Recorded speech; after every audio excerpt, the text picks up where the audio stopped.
Bien, buenas tardes. Gracias a Pedro, compañero de fatigas por muchos sitios. Gracias a Unai, es un placer estar aquí con vosotros para hablar de lo que siempre hablamos, ¿no?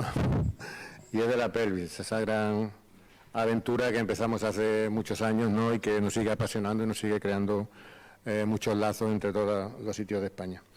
Yo voy a hablaros un poquito de la radiología del anillo pélvico y sorprende todavía que en algunos hospitales y de la comunidad donde trabajo, porque que no saben mucha gente que es una inle y que es una oule de pelvis, y profesionales ya de tiempo.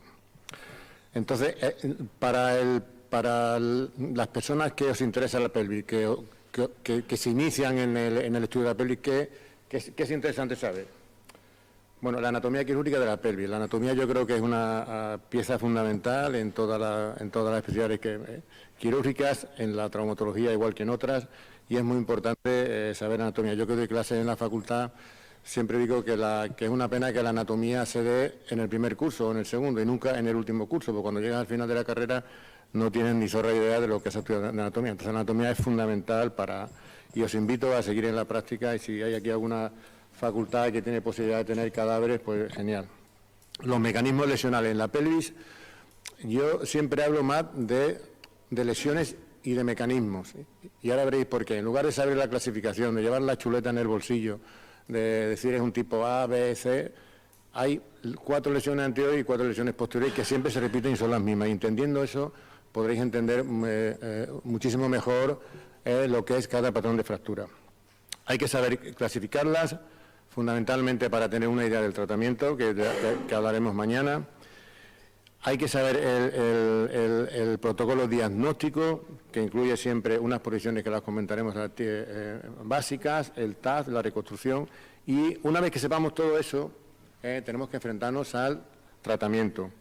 Tenemos que saber las indicaciones, tenemos que saber las vías de abordaje y las técnicas de erupción y osteosíntesis, pero siempre en ese escalón que os he dicho: anatomía, mecanismo, clasificación, diagnóstico y tratamiento. La pelvis es una estructura de tipo anular que tiene muy poca estabilidad intrínseca. Como veis, fundamentalmente hay una articulación, que es la articulación sinfisaria y la sacroiliaca, y en sí es poco estable. Y esa estabilidad está fundamentalmente conseguida a través de los ligamentos, de los ligamentos del suelo de la pelvis, no sé si esto apunta bien, sacroespinoso y sacrotuberoso. Son unos ligamentos tan potentes que si tenéis la capacidad o la suerte de disecarlos en el cadáver, nosotros con estos ligamentos hemos suspendido a los cadáveres y nos hemos colgado y no se rompen, son potentísimos, ¿no? Los ligamentos anteriores, los posteriores, pero fundamentalmente del complejo ligamentoso del suelo y los posteriores. En cuanto a los mecanismos lesionales, tenemos el primer mecanismo, que es el mecanismo de compresión anteroposterior, que se produce por un impacto en la parte anterior de la pelvis, o un impacto posterior, o una rotación externa masiva. Eso se produce mucho en los motoristas que tienen un impacto, chocan frontalmente con el coche, saltan despedidos y en ese mecanismo de caída, mientras vuelan, tienen una rotación forzada de las piernas y producen la inestabilidad en rotación externa. Es decir, la compresión anteroposterior produce inestabilidad en rotación externa. Y la lesión típica anterior es una apertura de la sínfisis y una apertura de la sacroiliaca anterior. Dependiendo del grado de apertura sinfisaria, se lesionan o no los ligamentos del suelo de la pelvis. Después tenemos el mecanismo de compresión laterales, por un impacto lateral, produce inestabilidad en rotación interna. Y la lesión típica suele ser, hay diferentes lesiones a nivel del marco anterior, como la sínfisis trabada, y la lesión posterior suele ser una fractura por compresión lateral del sacro. Generalmente son lesiones estables y únicamente está indicada la cirugía cuando producen una asimetría importante de la pelvis o elementos de dismetría. Y después tenemos el mecanismo de cizallamiento vertical, que se produce solamente por precipitaciones, por caída. Hoy en día este mecanismo se ve mucho, porque resulta curioso que hace tiempo la gente siempre se suicidaba tomando pastillas o ahorcándose. Hoy ahí tenemos muchísimos precipitados, al menos en nuestro medio. En la época de la primavera, en el otoño, la gente, en lugar de saltarse de pastillas o de colgarse de un árbol en el campo, pues se tiran de muchos precipitados. Entonces, la precipitación produce siempre un mecanismo de cizallamiento vertical que produce inestabilidad vertical y rotatoria. Entonces, en resumen, la compresión anterior-posterior, inestabilidad en rotación externa, la compresión lateral, inestabilidad en rotación interna y el cizallamiento vertical, inestabilidad vertical y rotacional. En base a esta clasificación o a estos mecanismos, Thiele en el año 84 y posteriormente Júpiter en el año 92 propuso la clasificación que es la que más se utiliza, de la que habéis visto por todos lados. Las lesiones A serían las lesiones estables, el tipo B serían las lesiones con estabilidad rotacional en rotación externa o en rotación interna, y el tipo C, la inestabilidad rotacional y vertical. Es decir, entendiendo los mecanismos lesionales, podéis entender la clasificación en la que se basa Thiele. Algunos ejemplos de lesiones estables que se ven con relativa frecuencia, la abulsión de la tuberosidad isquiática que se ve en deportistas jóvenes.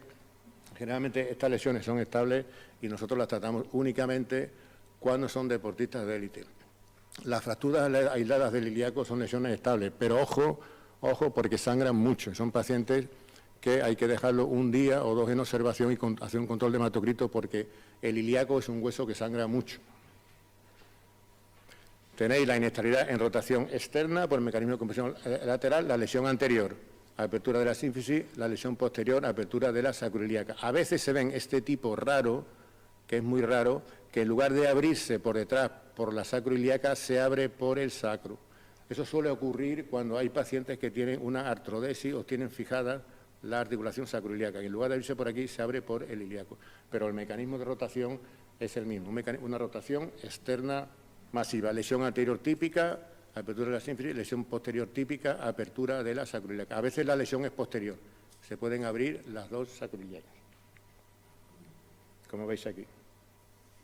La compresión lateral, inestabilidad en rotación interna, lesión anterior varias, veis aquí sínfisis trabada, roturas de las ramas, pero la lesión posterior suele ser una fractura por compresión lateral del sacro o lo que se llama una crescent fracture, una fractura en lágrima, se usa un poquito la sacroiliaca anterior y después se rompe el ilíaco. Y después la inestabilidad vertical.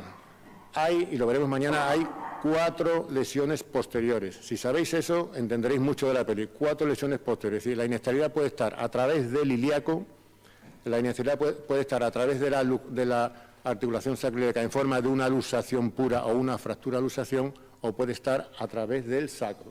Siempre hay 4 lesiones posteriores.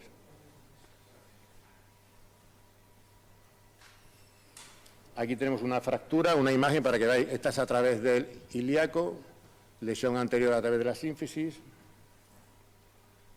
Esto es una luxación sacroiliaca, lesión anterior, apertura de la sínfisis. Esto es una fractura, luxación, o lo que se llama una crescent fracture, es decir, se luxa una parte de la articulación y otra, que generalmente la parte posterior, se queda unida a la articulación. Es muy interesante para el tratamiento, y lo veremos mañana, saber por la táctica de tratamiento a través de dónde está fracturado el ilíaco. En ese sentido, Beecher definió 3 tipos, que lo veremos mañana, porque es muy interesante para definir qué tipo de tratamiento hacemos dependiendo del tipo de Beecher que sea. Pero generalmente lo que existe es, en la fractura de luxación se luxa una parte de la articulación y después hay un trazo que es del ilíaco. Y aquí tenéis, y después el otro tipo que sería el del sacro. Por ejemplo, el Denis tipo 1 es la lesión extraforaminal, el Denis tipo 2 es la lesión transforaminal y el Denis tipo 3 es la lesión medial a ambas, en el centro. 4 lesiones, a través del ilíaco, a través de la articulación, en forma de una luxación pura o una fractura de luxación, o a través del sacro. Y después tenemos este tipo de lesiones que hoy en día también se ven muchísimo, que son las fracturas en U, en I o en H del sacro, sobre todo en precipitados. Todo paciente que se precipite, y ahora lo veremos, hay que hacer siempre un estudio muy importante del sacro, que debe de incluir una proyección lateral del sacro, que es donde se ven estas lesiones, que lo comentaré un poquito más adelante, porque muchas de ellas pasan desapercibidas, y pasan desapercibidas porque a veces no tienen lesión del marco anterior de la pelvis. Entonces, si estáis de guardia o llega un paciente con una sospecha de lesión pélvica, ¿qué hay que pedir siempre? AP de pelvis, inlet y outlet, que ahora veremos cómo se definen, y una lateral de sacro, fundamental. Si no se hace la lateral de sacro, hay que verla siempre en el TAC, hacer un corte coronal para ver bien la disposición del sacro. El TAC en la pelvis define siempre la lesión posterior, es fundamental la lesión posterior. Y después ya, pues, si podemos hacer técnica de reconstrucción, que prácticamente todos los aparatos de TAC multicorte ya te lo dan, y siempre estudiar el acetábulo, porque casi en un 20% de los casos se asocian fracturas pélvicas a fracturas del acetábulo. ¿Cómo se estudia radiológicamente la pelvis para el iniciado? Hay una forma de hacerlo, para los que queráis iniciaros, que es hacer un estudio secuencial, que se debe hacer siempre en sentido contrario a las agujas del reloj, empezando por la sínfisis. Se estudia después el acetábulo, la sacroiliaca, el sacro, la otra sacroiliaca, el otro acetábulo y se vuelve a acabar en la sínfisis. Haciendo este estudio de forma concéntrica, en sentido contrario a las líneas del reloj y con una metodología propia, así no se nos escapan nunca las lesiones tanto anteriores como posteriores de la pelvis. La proyección inlet es fundamental, sobre todo para ver desplazamientos posteriores o anteriores. Que se vaya la pelvis hacia atrás o se vaya hacia adelante.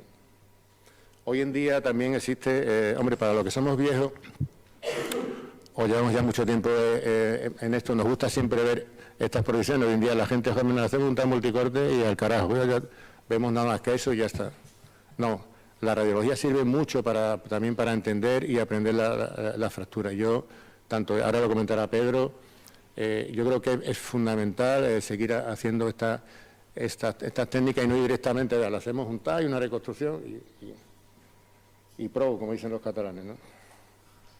Entonces, la inlet hacia atrás o hacia adelante y la outlet, que es la contraria, la posición inlet se hace con un rayo ascendente a 45 grados. Es muy importante también saber hacer perfectamente la posición cuando hacemos las técnicas de los tornillos y ilíaco-sacros percutáneos. Y la outlet se hacen con el rayo descendente también a 45 grados.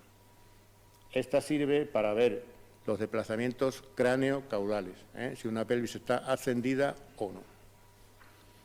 Y después el TAC siempre es fundamental para ver la lesión posterior y no olvidaros de la proyección lateral del sacro. Vamos a ver un caso. ¿Quién se anima a verlo? Vamos a orientarlo. En la secuencia que hemos dicho, es una proyección AP. Empezando por la sínfisis, yendo en sentido recorrido y... Venga, un voluntario. Todo el mundo calladito. No, si me pregunto yo. Pregunta tú. Nah, no tiene, es únicamente para ver la...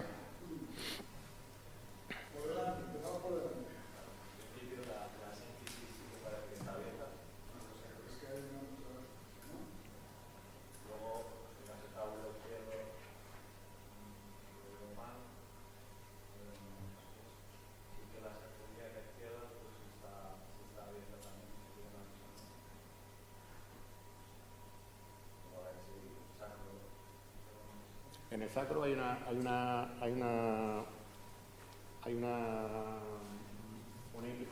interpretación radiológica que a veces ayuda. A veces las fracturas no se ven bien. Pero hay un signo que se llama el signo de la escalera. Y si prácticamente todos los forámenes tienen como la vaguada de una escalera, ¿no? Que cuando se interrumpe pues te puede decir que hay una fractura del sacro. Seguimos, parece que efectivamente puede haber una apertura de la sínfisis y que esa sacroiliaca puede estar... ¿Esta qué proyección es?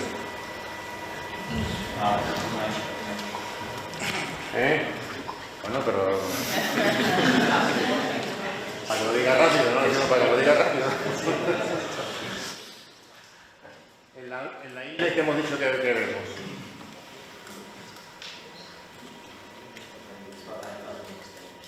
Desplazamientos posteriores o anteriores. ¿Te parece que hay un desplazamiento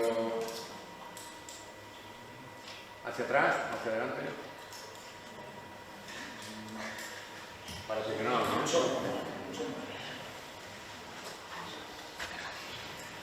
¿Y en la aules qué vemos? ¿Desplazamientos superiores o inferiores?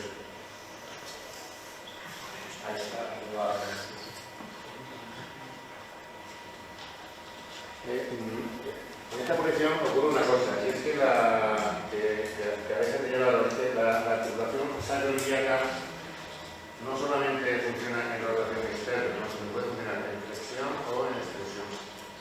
Y a veces eso te puede dar modificaciones en la posición del isquio.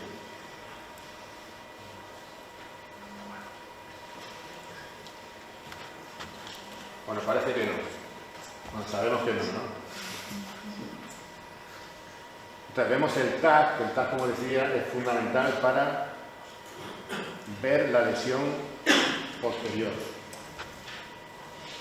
Entonces, tenemos una lesión anterior, que es a través de la sífisis, y una lesión posterior con una apertura de la sacroiliaca anterior. ¿Qué tipo de inestabilidad tendríamos?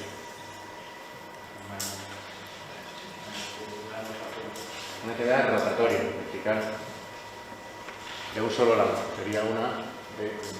¿A que está chupando? Es fácil, ¿no? Venga, otro. Este es más fácil. A ver, otro que sea... Posición antero-posterior.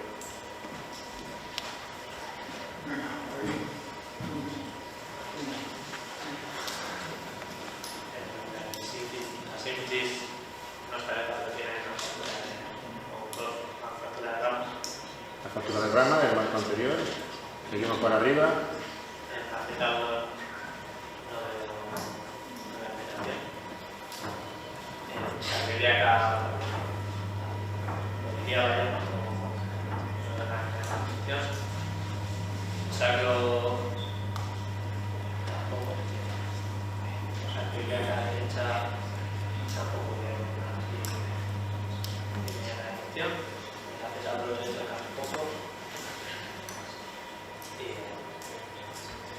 Bueno, en el parte que la B tenemos a nivel del marco anterior una fractura de rama. Hile.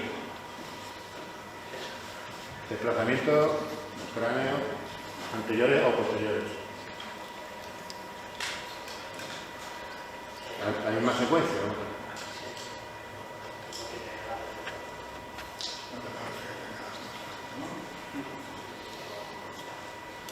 Podéis comentar todo, ¿eh? ¿Alguien ve algo? ¿Había visto algo? ¿Qué he visto? Simplemente que puede estar desplazado hacia el posterior. Hacia el posterior. Es que la parte de arriba no se ve casi. ¿No tiene dudas con una sacroiliaca? ¿Con una de las sacroiliacas?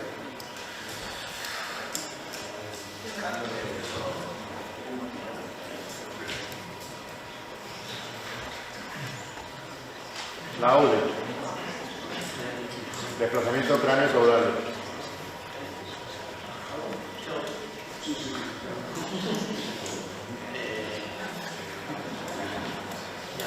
Llamativo no.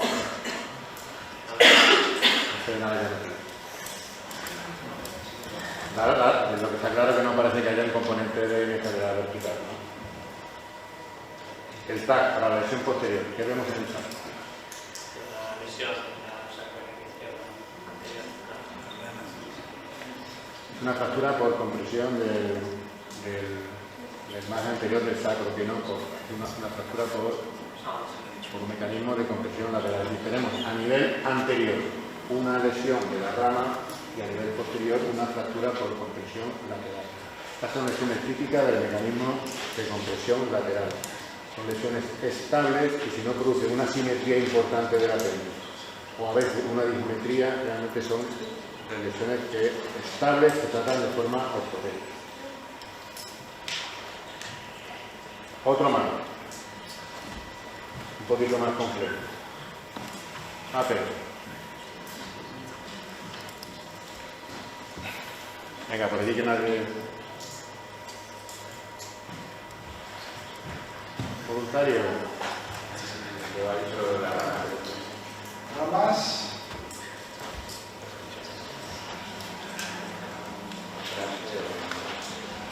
Empezamos por aquí, por aquí, por aquí, por aquí. Nada.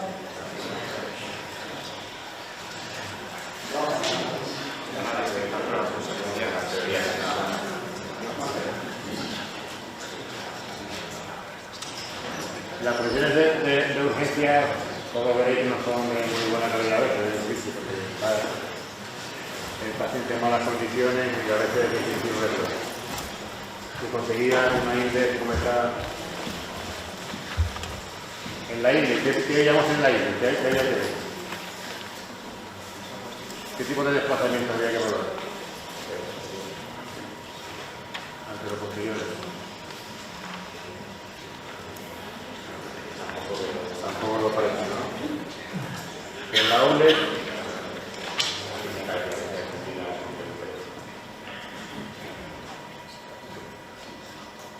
la sensación es que está atendida. Pero como decía, esto a veces no es real, ¿sabes? Porque a veces la pelvis flexiona o extiende y el isquio se modifica. El TAC.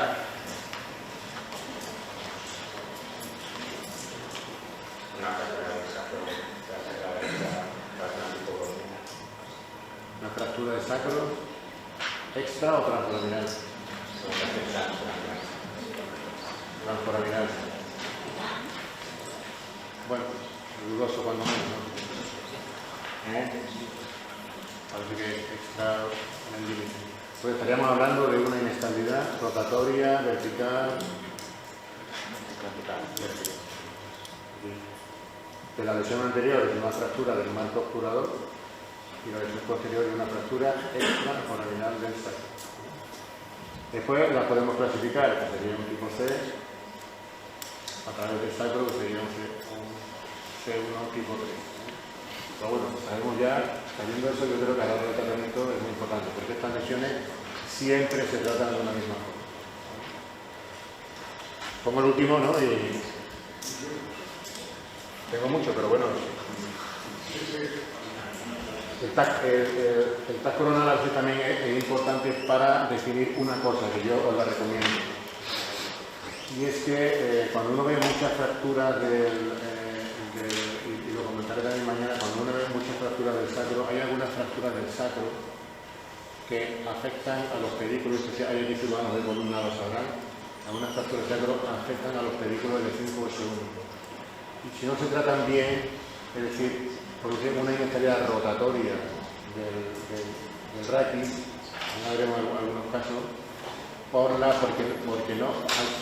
estos pacientes hay que hacer siempre una afiliación espinotólica de este lado y hacer una inestabilidad rotatoria del raquis. Y te queda la piel muy bien, pero el paciente tiene siempre dolor, se inclina mucho la piel. Entonces, el TAC coronal es muy interesante para estudiar siempre el pedículo L5S1 que no esté roto.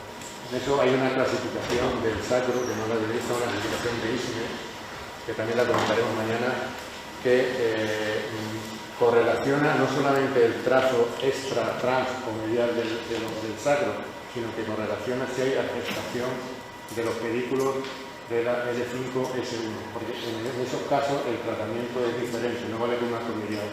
Hay que hacer desde mi punto de vista, y no tenemos muchas secuelas, hay que hacer siempre una afiliación espinopélvica y una progresión 5S1 para evitar ese problema. Bien, otro caso, este es el último.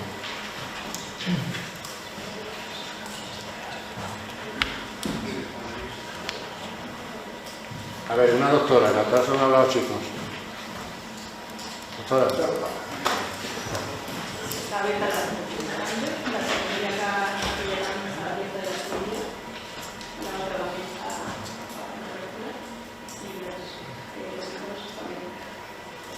Tenemos una lesión anterior, a través de la síntesis, Aceptámoslo bien. Esta sacroiliaca. Lo que está abierta La cabeza abierta, el sacro. no lo veo bien, pero lo veo en mis países. Y esta sacroiliaca.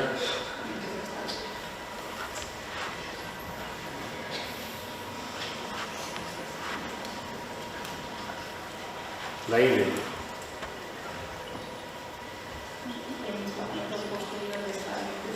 Claramente un desplazamiento posterior.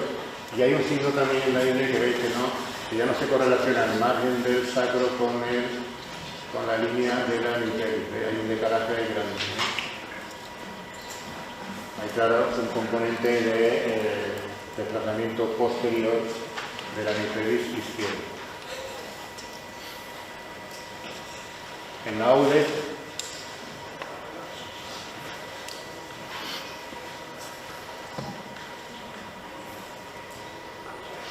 parece que está también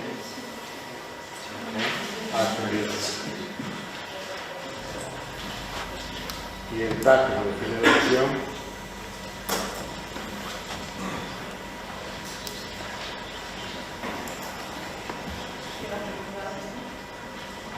abierta, alusada a la sacroiliaca.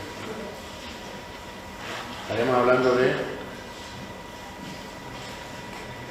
una necesidad rotatoria vertical Un tipo C.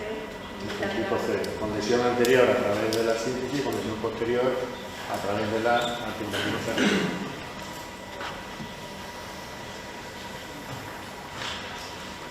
Bueno, lo dejamos aquí, ¿vale? Si queréis tengo más, ¿eh? Venga, este es el último. Venga, a ver quién se anima.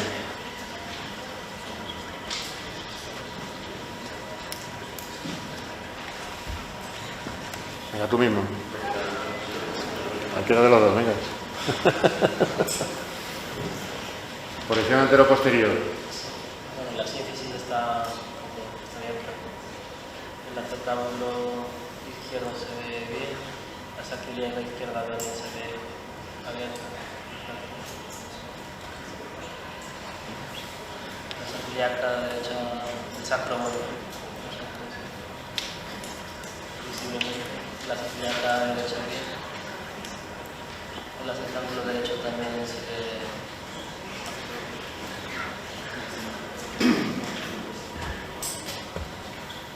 Parece que tenemos una lesión de la síntesis y aquí parece que la sacroiliaca y el ilíaco también podría estar, ¿no?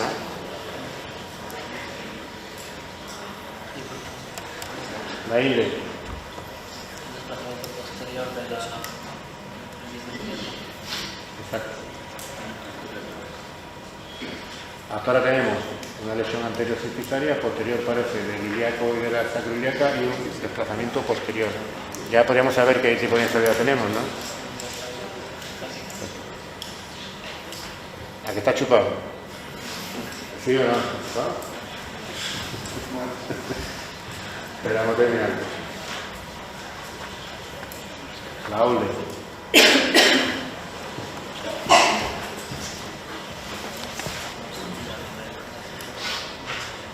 Parece que no hay acceso hacia arriba, ¿no? Y este es el par. Esta es una imagen para que veáis lo que se llama una fractura en la ingle, que siempre se luxa una parte de la articulación sacroiliaca y se acompaña de un trazo del ilíaco. Dependiendo de la posición de este trazo, lo visteis antes, tendremos, hay tres tipos. 1, 2 y 3. Esto sería un tipo 2. Generalmente en la práctica clínica el trazo no suele ser tan transverso como este. Y esto es muy importante para el tratamiento, lo veremos mañana, porque por ejemplo, en este tipo si hay que meter un tornillo ilíaco sacro, si el tornillo te coincide la entrada con el trazo de fractura, es decir, en los leches tipo 1 generalmente no se puede poner nunca tornillo ilíaco sacro, porque te coincide el trazo de la referencia con el punto de entrada del tornillo. Pero los trazos suelen ser siempre más en esta disposición, más oblicua que transversal. Como estaremos hablando de una inestabilidad vertical, que la lesión anterior está en el de la síntesis y la lesión posterior es una fractura de luxación tipo 2. ¿Vale?